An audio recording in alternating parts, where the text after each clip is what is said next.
This is the Candidly Kim podcast.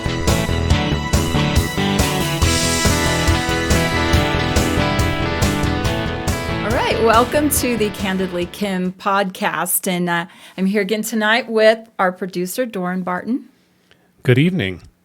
And I have a quick question for you. So as I was driving over to the studio, and it's in your house, I noticed a lot of your neighbors have their Christmas lights up, and I just wondered on a scale of 1 to 10 how obnoxious they are with everything else in their lives.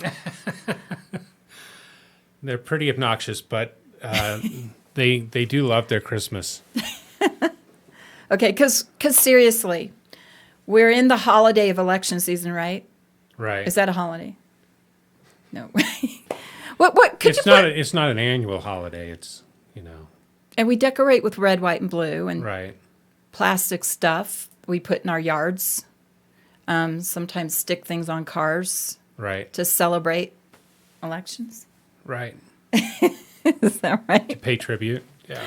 So we need to wait a minute before we hang, Christmas lights on. The mistletoe, I know right. we're going to get hate mail for that because, people. Oh yeah. People are chomping at the bit to start Right. early. I'm just the procrastinator. So Yeah, me too. I love that Senator Deidre Henderson today. She is our Lieutenant Governor elect. By the way, congratulations to Spencer Cox, Governor elect, and Deidre Henderson, Lieutenant Governor elect. But she was, I guess she was sick and away from the home, and then she came home, and all of her kids had already decorated the house for Christmas. Oh. Seriously, Christmas miracle. I would love that. And actually, my kids are pretty good at that because, I would wait till the end. I want it to just happen, right? Yeah. So I thought this was great. Okay, what's going on? Elections. Let's talk about elections. So who's the president? The presumed president? We'll insert crickets here. Okay. So, that's the big question, right? And we have this divide. We have some races that were called maybe a little bit early, some states that were called early. There are challenges, multiple challenges in multiple states on multiple grounds. And so now our sort of first debate, first argument is, why hasn't the president conceded the race? And but we kind of knew we were going to have this problem, right? We talked about it for months. We knew that there would, because of COVID, because a lot of changes in local election systems, because of the move to mail-in balloting largely across the country, as well as the concern for the greater potential for fraud, that we might not have a resolution Right. on election night. So it's Tuesday, a week later. And I don't know, Doran, did you notice that some of the states flipped colors on the electoral maps, some of the electoral maps today? Yeah, we still got states in play. We do? Okay, you are going on Reich's list. Oh no. We talk about the Truth and Reconciliation Commission. You're going on that for even presuming, much less articulating Oh, my on a gosh. podcast that this race is still in play. Oh, You're one of those people that need to be yeah. put on a list. Okay. So it's a week later. One of our biggest races here in Utah is Congressional District 4, formerly held by Mia Love. She barely lost that seat by less than 700 votes in 2018. It is a Republican district. It is a Republican with a strength of 13 points, meaning that this district typically votes very heavily Republican down ballot, up ballot.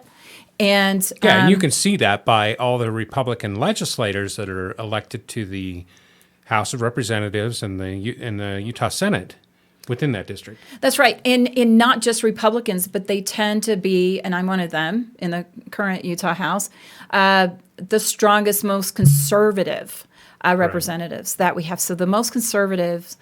So it is a reliably conservative district, reliably Republican, but we lost that seat barely in 2018. And it has been a nail biter since Tuesday night.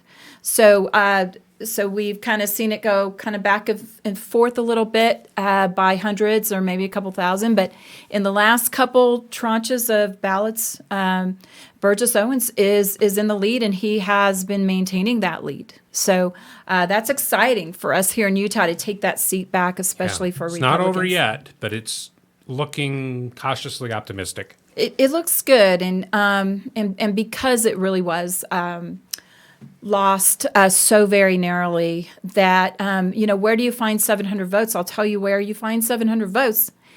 For one, is Utah County.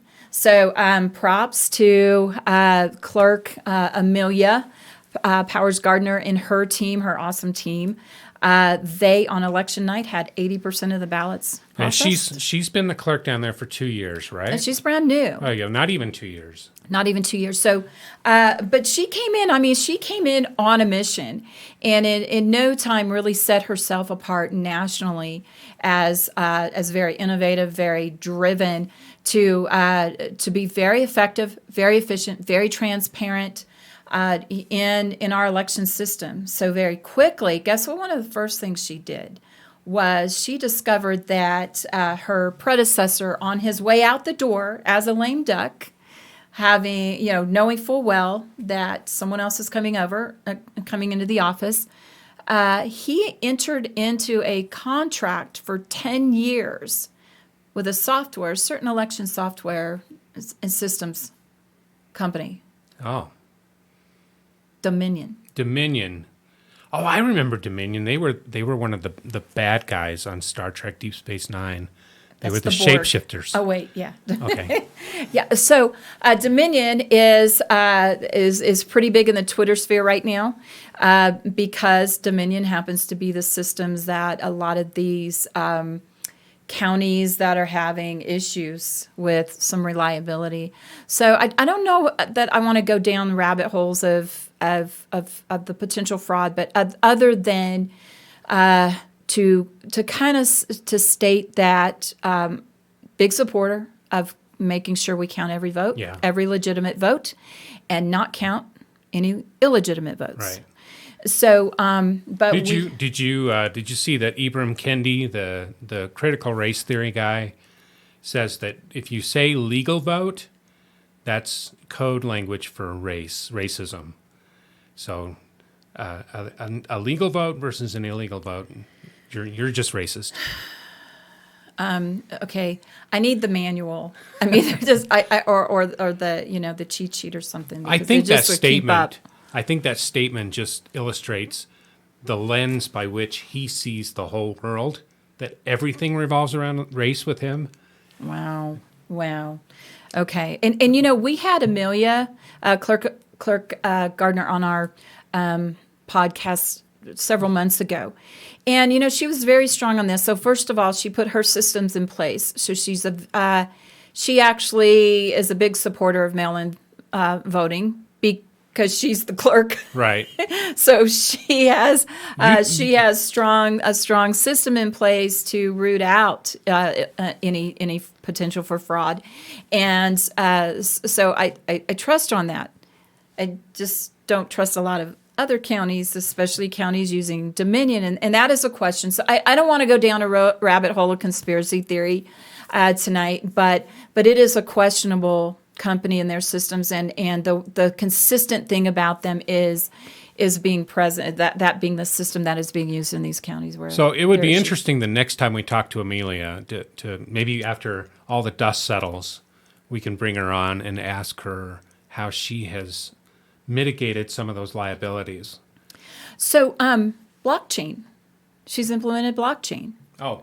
Which is really interesting. It's fantastic, and really blockchain technology was conceived of. For these kinds of I had purposes. No idea. I knew that she was doing blockchain for her kind of trials of electronic voting, but is she actually implementing that internally? So I don't know all the details on that. Okay. I just know that she's been very innovative in that way. Yeah. To deploy blockchain technology in election systems. That would be an interesting conversation to have. Okay. Yeah, so we'll have her on, and also because she is counting ballots still.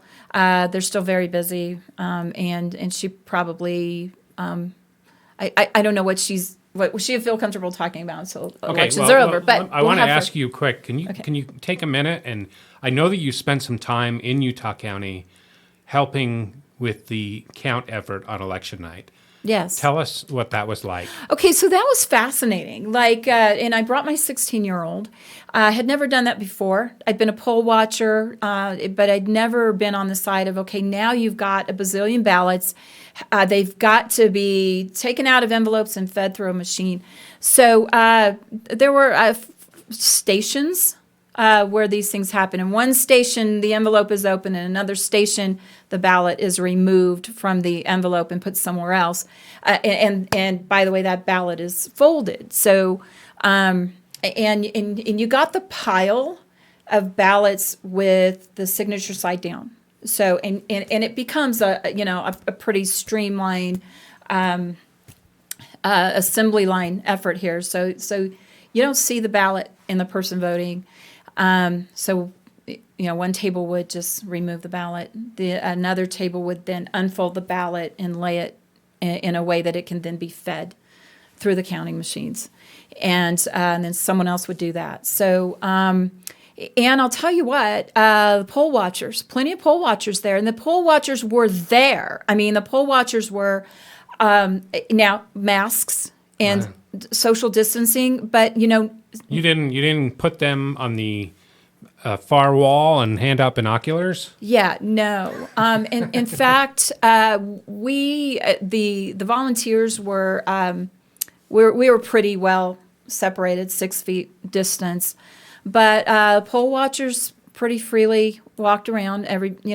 People had masks, but to impose that 6 foot distance when you really need to be able to access the process. That's what they've done in other cities. In fact, that is the subject of several lawsuits that are out there.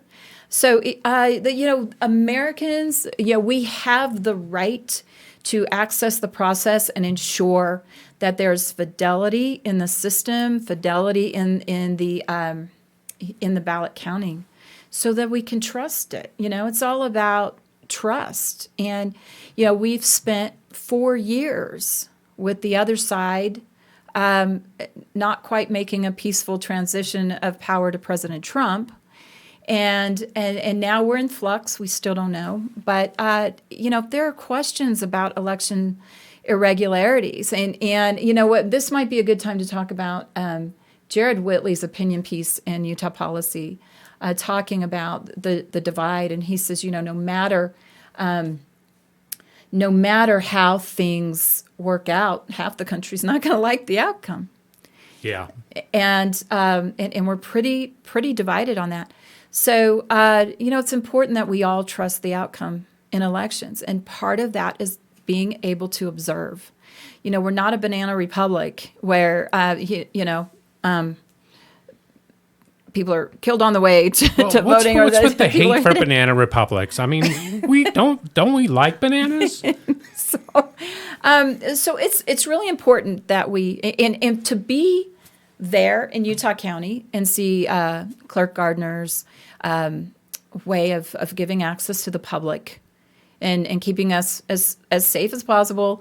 But, there were people there who were witnessing for ballot initiatives, people who were witnessing and poll watching for candidates.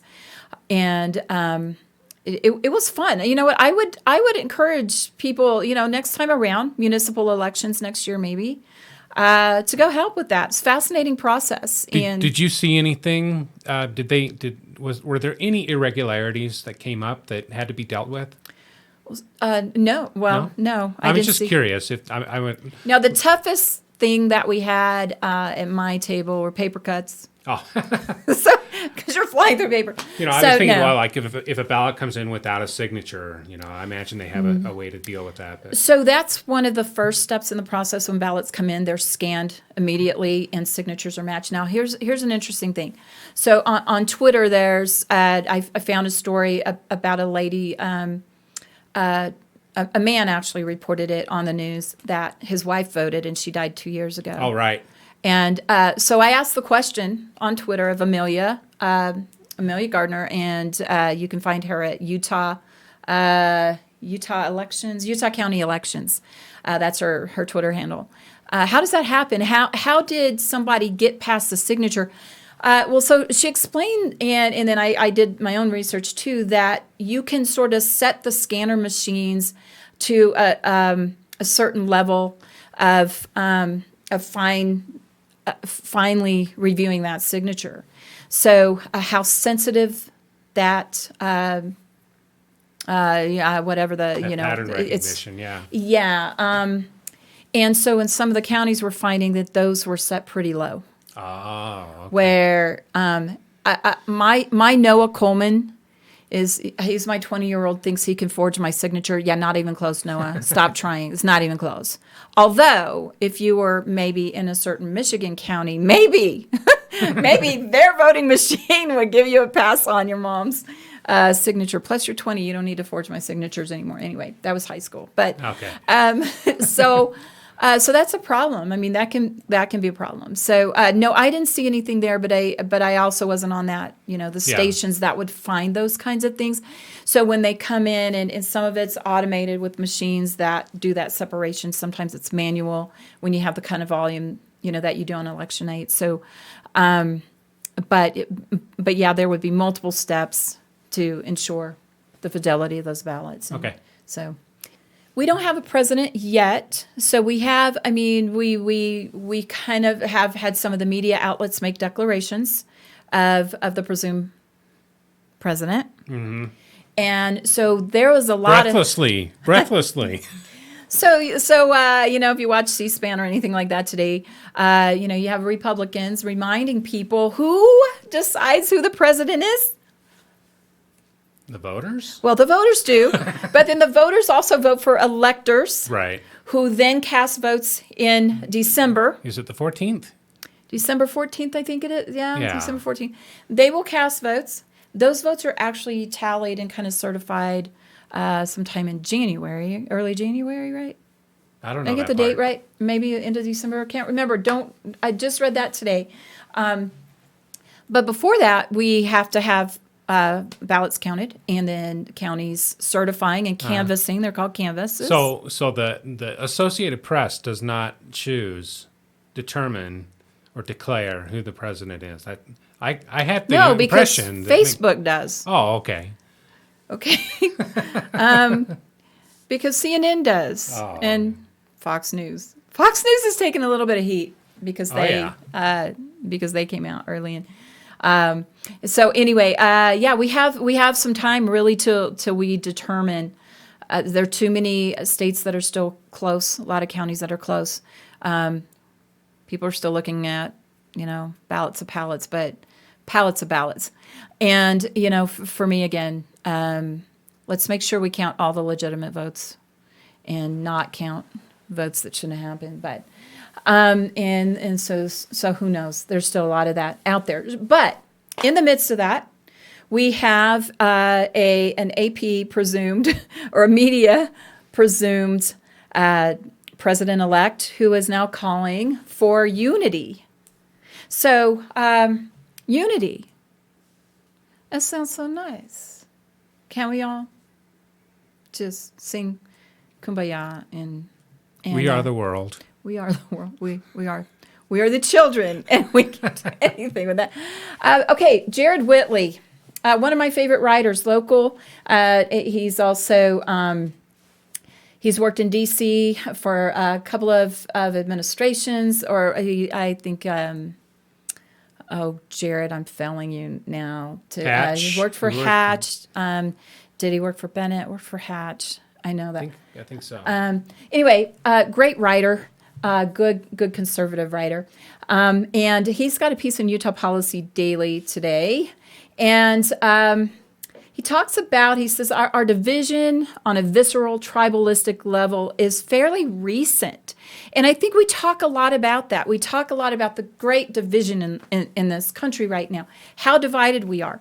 And are we more divided than we've ever been? I think people think we are. Well, it sure feels like it. Yeah. And I don't Well, let's talk about the numbers on how divided we are. But for sure, the rhetoric has ratcheted up Oh yeah. on both sides. And I'd like to prop up Senator Ben Sass's book, Them, that talks a lot about the tribalism. And really, he's got some good thoughts on how we can minimize that. But, if you've also watched the recent documentary, Social Dilemma, how we're really kind of feeding, social media is feeding a lot of, frenzy, a lot of emotional responses to things. And so yeah, a lot of, the people will absolutely set ground rules for Thanksgiving in a few weeks. That we're not, we do that in my house too. Like, okay, somebody's coming over. These topics are off limits because, we want to stay friends and stay family. And interesting. So Jared points out that this is a fairly new phenomenon of how very, very divided we are. And so here's some statistics. In 1996, 1,100 of America's 3,000 counties, so about a third, a little bit more than a third, of all America's counties, they were won in single-digit margins. So people were pretty close in partisanship, close in ideology, where they were on their views of issues. Now it's 310. So less than 10% of the country is won by close margins. The rest of the country is pretty divided. And so that's why people were calling some of these states very early. We just know intuitively we're not going to have California. Right. We're not going to have certain states. And then... And it was interesting that they called Arizona so early. Called Arizona so early. That one's kind of an outlier, but go on. Okay, so now I am a strong opponent of the national popular vote. But the national popular vote wants to say electoral college is no longer necessary. It's not needed. I love my son posted a meme the other day. If you don't understand the purpose of the electoral college, you're the reason. And so they want to point to the fact that we have so many flyover states, as we call them, and that only a few counties, it's not just a few states, but it's a few counties now, can settle an election, or it'll come down to those counties, has really nothing to do really with the Electoral College and the purposes of the Electoral College, as much as what has gone on in our country that we have this division. 10% of the country. So about 80% of the races in the House of Representatives are decided on party lines, with only about 6% considered toss-ups. This Utah CD4 was a long time listed as a toss-up. It was lean right, but with in the last 2 years, or actually in the last year of the race, they went to toss-up and then actually lean blue. We're going to defy that. Burgess Owens is gonna win this and defy that. And the approval and disapproval ratings from Republicans and Democrats, respectfully, he says that tying a ribbon on it all is this division is Donald Trump, a man who is the product of our division, not its creator. And so we just have this notion that we're just so divided. He references Pew Research, but I want to go to our own Utah. Let's see, where is it? Our own Utah Foundation. That's a local think tank research outfit, nonpartisan outfit, and let's see, where is it? So they described Utah's partisan landscape. As of July 2020, 50% of Utah voters were registered as Republicans, and that's up from 46% in May. So we did see a little bit of a wave move to affiliate with the Republican Party. There was an increase in registered Republicans in May and June. Part of that is to some degree likely due to the fact that Republicans have a closed primary. If you want to vote in the primary, you have to register Republican. Yeah. So we see a little bit of that, but it's still to a different degree that we've ever seen historically. And but by contrast, only 30% of voters are now unaffiliated. Now that's gone down. So you would think, and in some areas it's different, but statewide, the number of unaffiliated voters or the percentage of unaffiliated voters has decreased. So people are affiliating to a greater degree. Democrats doubled their voter registration, but still only represents 15% of voters. So Republicans are still, it is a very strong Republican state. But I was surprised to see that the unaffiliated voters, because we have so many people, and they express it all the time, just disenfranchised with both parties. Feel like both parties are to blame. The people are really tired of the us versus them, and I engage in that because there is an us versus them. I mean, there is a difference, I should say. We shouldn't have to view each other as enemies, but there is definitely a big difference in our parties, and so the Utah Foundation research, they noted that one of the reasons we are seeing more Republican Party affiliation and less of this unaffiliated is they noted that the Democrat Party has moved far more left than they've been historically. And I've seen that for sure. Well, and that surprised me because really, this foundation is pretty nonpartisan. So I was surprised. you look at the Democrats that have held like federal seats. We can talk about Ben McAdams, but we can also talk about Jim Matheson as well. The people have always said, "Oh, those guys, if they weren't in Utah, they would be Republicans," meaning that they were so moderate as Democrats that they were really pretty conservative compared to other Democrats nationally. I don't really think that's true today. I think if you listen to the rhetoric that the Utah Democrat Party espouses, it has kind of gone a lot further left, kind of the way the National Democrat Party is going. So I don't want to misquote Utah Foundation, so I found it, so I'm going to quote it exactly. Republicans and Democrats in Utah have become more polarized, mainly due to a shift further left among Democrats. And so those are researching people. So it's not just an observation. It's in print. It must be true. It's, yeah. So, and then it's an interesting report. You might want to go to that, utahfoundation.org, because they then go into issues, and they rank various issues, whether it's the importance of K-12 education, housing affordability, taxes, economy, all those things, and really where both parties fall and where people affiliating with those parties fall on those particular issues. So we're divided. We're divided here in Utah too, and I constantly, nonstop, hear people say, "Can we come together better?" And of course, we do have the media presumed president-elect calling for unity. So let's talk about that, Doran. Unity and healing.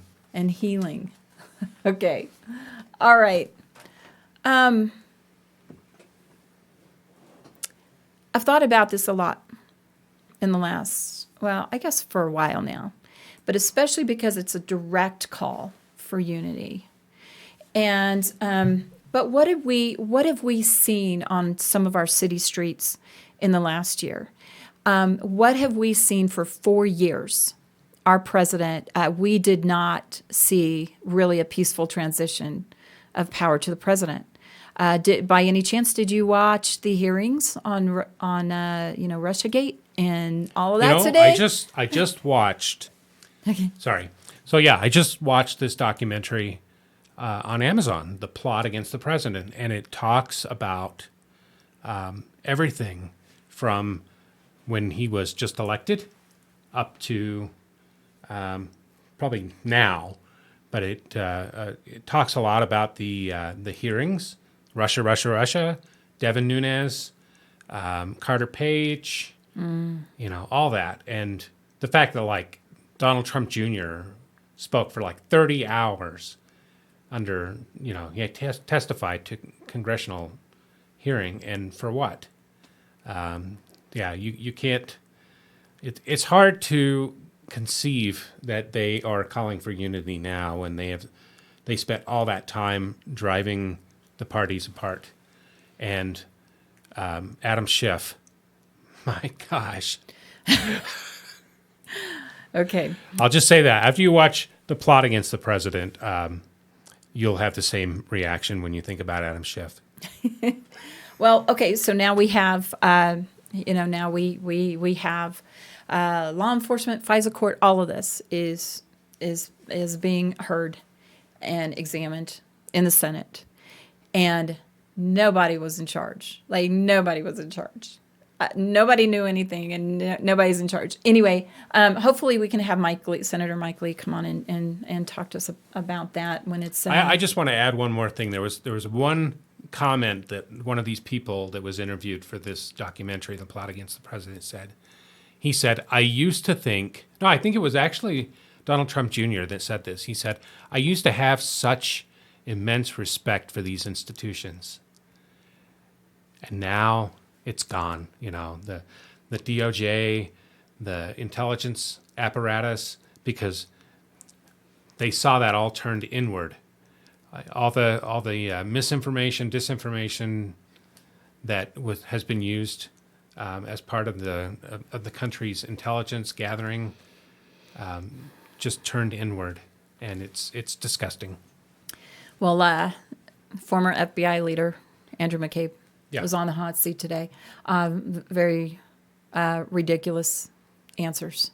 So, the fact that, and, some of the senators were very pointed at, do you understand what you have done and what you've contributed to regarding the faith of Americans in this very important institution? And so 4 years of that. And now there's a call for unity. And sometimes, speaking to our good friend Jared, who we just mentioned his opinion piece, he said, what that means is, this is what we're going to do. We want you to roll over and be quiet and not wince as we go ahead and roll over, steamroll your values and your principles. Already today, the new transition team is talking about, re-engaging on with who? With the World Health Organization, re-engaging some of the treaties that we ran screaming from, the Climate Accord. Just economy killing, freedom suppressing ideas, and now so they're ready to go there. And not to mention some of the other things that are very, very important to us as citizens and Republicans on the other side of the aisle. Life, our Second Amendment. Now, I haven't heard them say anything about that, but there's some of those things. If you go to Joe Biden's website, there is a plan for guns, and we're looking at the 1994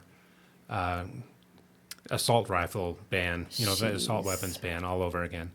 That's what they're calling for. We can look to the campaign, so we know where they want to go. He's against school choice. Under the Obama administration, a good portion of my 6 years in the Utah House was dealing with combating and trying to establish rights for students on our campuses, on our college campuses, free speech rights, due process rights that the Obama administration also steamrolled. And so we can expect to go back to that, but let's all be unified and lock arms and sing Kumbaya. And here's here's another thing I love. You ready? I'm ready. The Truth and Reconciliation Commission. Oh, And it sounds so good. I mean, I'm all for truth. And I don't know, reconciliation? okay. All right, everybody, here's your homework. Go to trumpaccountability.net. And here's what you get on the homepage. We must never forget those who furthered the Trump agenda. We must never forget them. Because they're good people?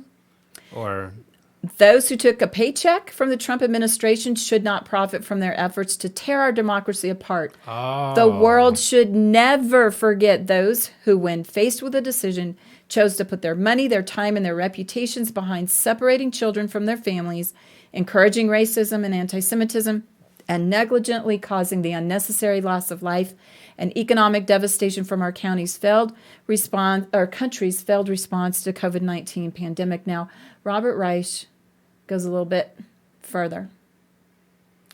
And there is a Chicago Tribune opinion piece by John Cass that is titled Truth and Reconciliation Commissions. Why not just make ready the guillotine? Yeah. So he says, chewing on the chilling, delicious irony as Joe Biden tells us he wants to heal the nation while pundits on the left backing Biden, seeking tribunals. There's nothing like punishing your opponents in the name of healing our nation. So, and here's what Robert Reich says. When this nightmare is over, we need a Truth and Reconciliation Commission. He tweeted. The progressive former Labor Department Secretary to former President Bill Clinton and advisor to President Barack Obama continues, it would erase Trump's lies, comfort those who have been harmed by his hatefulness, and name every official, politician, executive, and media mogul whose greed and cowardice enabled this catastrophe. The most humane and reasonable way to deal with all these people, if we survive this, is some kind of Truth and Reconciliation Commission, starting with a list. You know, I really understand why the Babylon Bee is doing so well, because they give them so much to work with. Okay, you got to read this for us. Yeah, this headline, Party Against Fascism begins creating lists of undesirables. And they have a tweet here from Alexandria Ocasio-Cortez, and it's along the same lines of what Robert Reich says. Is anyone archiving these Trump sycophants for when they try to downplay or deny their complicity in the future? I foresee decent probability of many deleted tweets, writings, photos in the future. So once again, she's saying we need to store everything. We can go back to it and catch them when they trip. Okay, so Doran, can you? She foresees people erasing this stuff because and deleting things that they've put out there in promotion of President Trump, his agenda, conservative principles. The fact that she foresees us doing that says that she anticipates an environment that we will feel we have to. Right. Why is that not frightening right there on its face? Of course, she's also threatening to quit politics altogether if the Democrats don't move further left. Oh, gosh. If the world was flat. So, okay, this should just be frightening to any casual observer of history. Yeah. Right? Absolutely frightening. Now, we saw this in the campaign.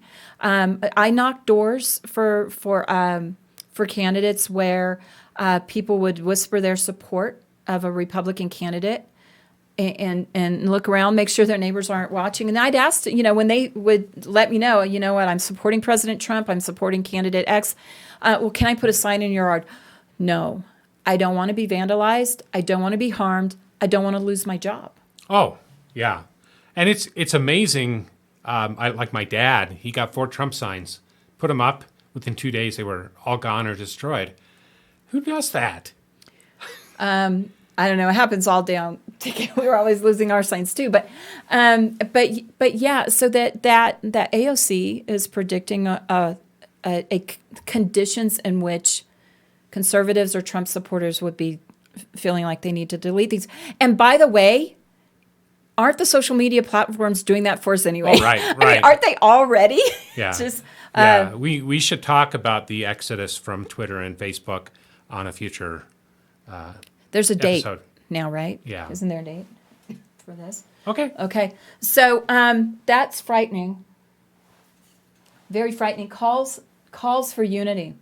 So how is it that the Democrats are calling for unity now?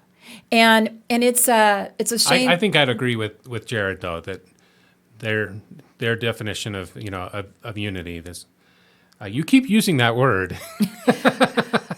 I don't think you know. It means I don't what think you it think means what you means. think it means. And yet there is a deep desire, I think, for most people to have Right. unity. And I don't think we want. I don't think most Americans want everybody to think the same, but at least we want to be able to find common ground with one another. We want to be able to agree on certain basic, fundamental truths, like the Constitution, and that's. Now you would think the Constitution would be that common ground, but it's really not. It's disappearing. You're getting a lot of people in these far left crowds that are saying things like the Constitution isn't relevant or it needs to be replaced with a charter of rights that the government grants to you. So. Well, I don't have an answer for Okay. this. I know people ask me a lot and still do. What will you do to bring unity? What will you do to find common ground? There are some places that I don't see it. I don't see where the common ground is. So I think that we can do more to work on issues where we have common ground, but there are some places that we may be too far apart. Right. And I think on specific issues, you have experience working in the legislature with people across the aisle. And I think, if we can focus on very specific issues, we can still find common ground. But ideologically, it seems like we're getting further and further apart. I agree with the Utah Foundation. We are. And so then what do you do? I mean, again, what do you do? I think it starts with, I also subscribe to the American Enterprise Institute. I'm actually a member of their leadership network and have been blessed to kind of sit at the feet of Arthur Brooks and people like that, where we can still have a foundation to our discourse, real love and respect for each other. Love Your Enemies, book by Arthur Brooks. Mm-hmm. It is just that. So, and really the things that, when it comes down to it, the things that I believe in most passionately really come down to because I love my brothers and sisters that walk the planet with me. And then I'm passionate about some of my public policy principles because I believe they are the things that empower individuals more than some of the things on the left. And I can't tease that out very well. I mean, my approach to, for instance, our welfare systems is different from the other side of the aisle's approach to welfare systems. And we both want to see human suffering alleviated. My approach to how we do that starts from a place of I value you as a human, as a soul, as a literal, and my faith informs me, my brother, my sister. And so what can we do in the public policy arena to empower you to have joy, to have happiness, to be self-reliant, to reach your human potential? And so we can start from a place of loving and respecting each other in our discourse. And if we have to avoid some topics to get along at Thanksgiving past the mashed potatoes, yeah, we can do that. But we also have to be in a place where we can talk about our divisions on issues, because eventually things have to pass. Right. Bills have to pass. Public policy has to be decided. So we're in that place. Calls for unity. I'll tell you where I am. I respect the other side, and if President Biden does become the eventual President-elect Biden, then I feel like I was always respectful of President Barack Obama. But when I didn't agree. I would, work to make changes and influence public policy that was coming from his administration. I would probably do the same. I would continue to work for good conservative principles. But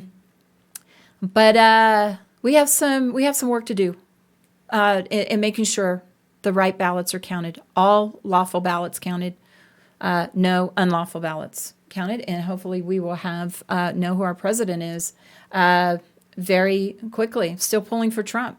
There's still a path, a couple paths. It could happen. All right. Did we cover everything we wanted to talk about on elections? So. Yeah. All right. Okay. So here is your scary reading for the night, TrumpAccountability.net. And that talks about how, we're going to put baskets of deplorables together and put them on the lists. And then so frightening. Okay.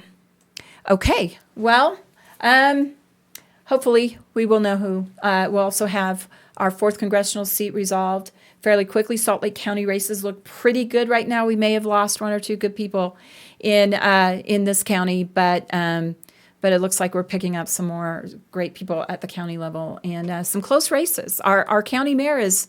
I don't know if we win that, but he's pretty close. I think he's Trent Staggs is within about 6 points, 6 or 8 points. Wow. So good strong race there with about 30,000 more ballots to count Salt Lake County. So anyway, hopefully when we come back, we'll have some answers, and we will have some declared winners of some very important races, and be good to each other and find unity, reasons for unity. All righty. Awesome. Thanks for joining us. Please go to follow me, Candidly Kim. You can find us on what spots, Doran? Where can you find us? Our podcasts. Our podcasts on Podbean. Podbean, iTunes, and YouTube. We're on YouTube. And you can also find us on Facebook. So please follow us there. Give us a follow. Share with your friends if you like what you hear. And then let us know what you think. Please go ahead and comment wherever you watch this podcast. Throw us some comments. Throw us some questions. Would love to know what you'd like us to talk about here as well. And if you have topics you want us to get on the show, or if you would like to, it'd be great to have you on our podcast. So thanks again for joining Candidly Kim podcast. Bye.